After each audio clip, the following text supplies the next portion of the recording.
Si quieres saber lo que es la insuficiencia cardíaca, estás en el vídeo correcto. La insuficiencia cardíaca básicamente es un estado en el cual nuestro corazón no es capaz de suplir las demandas metabólicas de nuestro organismo. No cualquiera, por hacer deporte y aumentar las demandas metabólicas, va a entrar en insuficiencia cardíaca. Tienes que tener una serie de factores de riesgo para entrar en esta situación.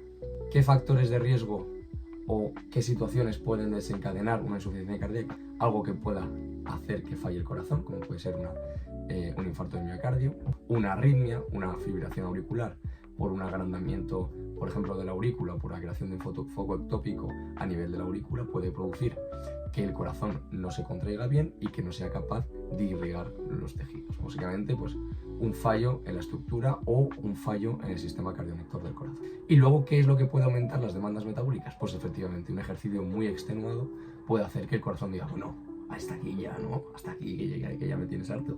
O una situación en la cual ya de por sí tenemos los niveles de oxígeno bajos en sangre, como pues una anemia, puede conllevar a un estado de insuficiencia cardíaca.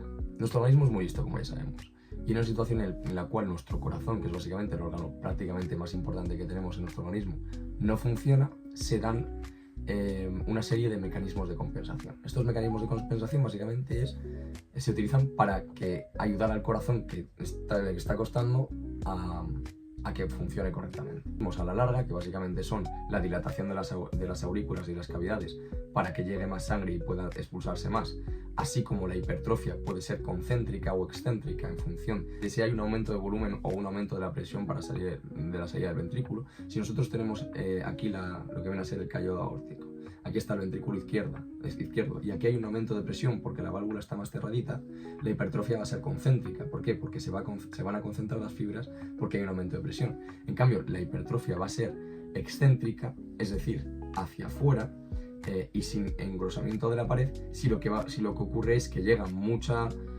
sangre, va a dilatar la cavidad y esa va a ser una hipertrofia excéntrica. Hay una disminución del oxígeno en nuestros tejidos, se activa el simpático, se activa el sistema renina-angiotensina-aldosterona. Si no sabéis lo que es, pues seguramente hago otro vídeo explicando un poco lo que es, pero básicamente es lo que te activa, ¿vale? Esta activación de este sistema renina-angiotensina-aldosterona lo que va a hacer es básicamente favorecer la retención de líquidos en el organismo, dar más productos a los tejidos, pero que eso a la larga va a provocar fallo. ¿Por qué? Porque va a haber hipertensión. Todos estos mecanismos de compensación a la larga van a ser contraproducentes y van a producir más insuficiencia cardíaca. Se me olvidó comentar que uno de los péptidos reguladores de toda esta activación del sistema renina-angiotensina-aldosterona y de toda esta hipertrofia miocárdica y demás son péptidos que lo que hacen es eliminar líquido de nuestra sangre, básicamente, para como frenar un poco tanta compensación. Y esos péptidos son básicamente los que luego se van a medir, saber si tú tienes insuficiencia cardíaca o no. No son 100% viables, pero muy probablemente si tienes insuficiencia cardíaca, el péptido NP-proBNP, que es uno de los péptidos que se segrega para, lo dicho, intentar bajar la cantidad de líquido que hay en nuestro organismo, se va a elevar bastante. Cuando está por encima de 125 significa que seguramente estás sufriendo de insuficiencia cardíaca. En cuanto a los síntomas, muy importantes, prácticamente lo más importante en cuanto al diagnóstico, para el diagnóstico de la insuficiencia cardíaca. Estos síntomas se refieren principalmente a la incapacidad del organismo, del corazón más bien, de succionar la sangre que se encuentra en los pulmones. Esa básicamente explica prácticamente toda la sintomatología. El paciente con insuficiencia cardíaca va a tener disnea, que es básicamente la sensación de ahogo, es completamente subjetiva. Me ahogo, como que me ahogo, ¿vale? Ortopnea, que es básicamente la sensación de disnea, pero cuando el paciente está tumbado en decúbito supino. Y esto ocurre, y es bastante lógico que ocurra, básicamente porque la sangre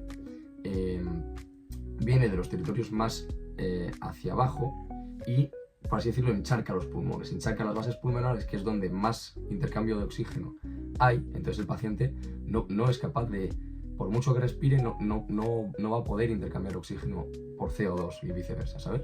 Entonces la ortopnea es un síntoma característico.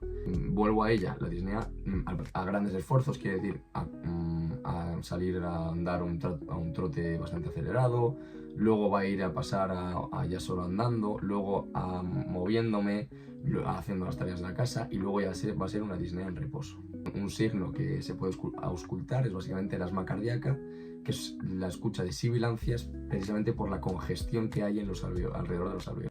Y bueno, pues todos los síntomas que hay después es básicamente de congestión, pues hepatalgia, ¿por qué te va a doler el hígado? Porque está congestionado. Plenitud abdominal, sensación de plenitud, ¿por qué? Porque está lleno de sangre.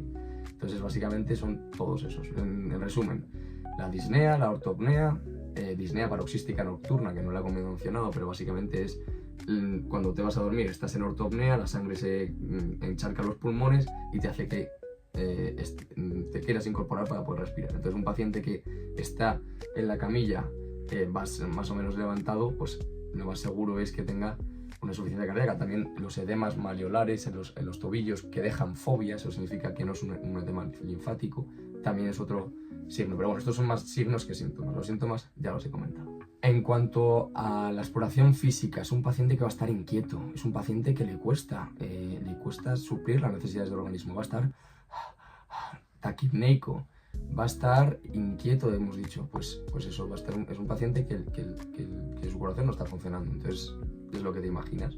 En cuanto a la inspección de su cuerpo, es característico la inspección de las venas yugulares. Un paciente en el cual el corazón está con unas presiones elevadísimas, la yugular se le va a notar a 45 grados, es decir, si tomas al paciente y su cabeza está a 45 grados, la yugular se va a notar, se llama ingurgitación de la yugular. Y también es característico que al presionar en el hígado, como hemos dicho que está congestionado, va a haber un reflejo hepatoyugular. Al presionar en el hígado se van a notar las yugulares. En cuanto al área cardíaca, básicamente el latido de la punta va a estar desplazado hacia la izquierda y hacia abajo, debido a que el paciente lo más seguro es que tenga una hipertrofia ventricular izquierda. Entonces, pues básicamente el latido de la punta, si normal está en el quinto espacio intercostal izquierdo a nivel de la línea medio clavicular, pues estará un poco más en la línea medio axilar. En cuanto a la auscultación, muy característico, de los signos más característicos, es el tercer ruido cardíaco, también llamado galope ventricular, que básicamente es bueno, tenemos que recordar los ruidos cardíacos rápidamente. Aquí te pongo una foto.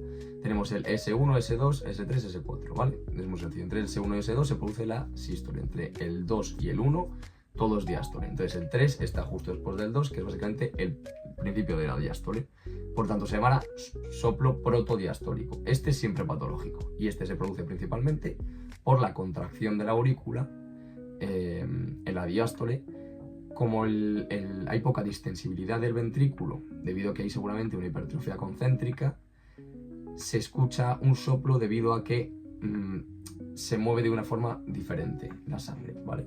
Y ese es patológico y es característico en insuficiencia cardíaca. El cuarto tono se puede dar en pacientes normales, bueno, no, fisiológicamente, por sobrecarga de volumen. Por ejemplo, un paciente que es deportista y de normal pues tiene bastante flujo sanguíneo en el corazón, es fisiológico. Pero el tercero es y se escucharía tal que así,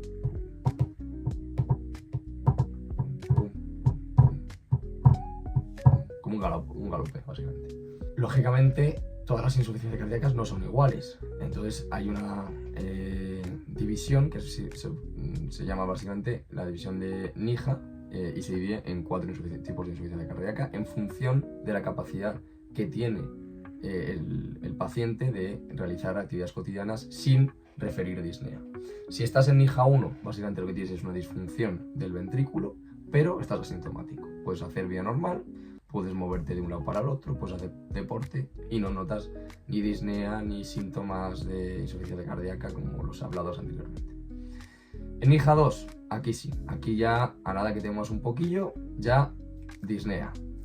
Entonces, pues bueno, hay que tener más cuidado, es una insuficiencia cardíaca moderada, y cuando ya estamos en Nija 3 y 4 estamos en un caso bastante grave. Un paciente en el cual al levantarse ya nota disnea, un paciente que al hacer cualquier tarea de la casa, como viene a ser fregar los platos, nota disnea, o demás. En Nija 4 es lógicamente un paciente con insuficiencia cardíaca grave en en el cual la disnea es en reposo. Y lógicamente no es lo mismo que tengas una insuficiencia cardíaca y que la llevas produciendo durante muchos años, que eso significaría que tienes una insuficiencia cardíaca crónica, a si de repente tienes un fallo en el corazón y tienes una insuficiencia cardíaca aguda. Prácticamente los síntomas que vas a tener son muy distintos. El síntoma principal de la insuficiencia cardíaca crónica es la disnea de esfuerzo. En la insuficiencia cardíaca aguda lo que ocurre es básicamente que la sangre se acumula hacia atrás, ventrículo izquierdo, aurícula izquierda, venas pulmonares, acaba en el pulmón y básicamente se produce un edema agudo de pulmón. Es una situación muy complicada porque básicamente el paciente no puede intercambiar oxígeno. Bueno, como veo que este vídeo se me está haciendo muy largo y que parece que no, pero hay muchas cosas de las que hay que hablar en la insuficiencia cardíaca, voy a seguir en el siguiente vídeo, así que espero que os paséis para verlo. Espero que con este ya tengáis una idea de lo que es la insuficiencia cardíaca, qué son los factores que pueden producirla y diferenciar qué tipos de insuficiencia cardíaca hay. Hay más tipos, hay más cosas que hablar y por eso voy a hacer más vídeos. Espero que os haya gustado, por favor suscribiros, darle like, no sé qué, compartirlo porque me haría mucha ilusión. Y nada, nos vemos en el siguiente.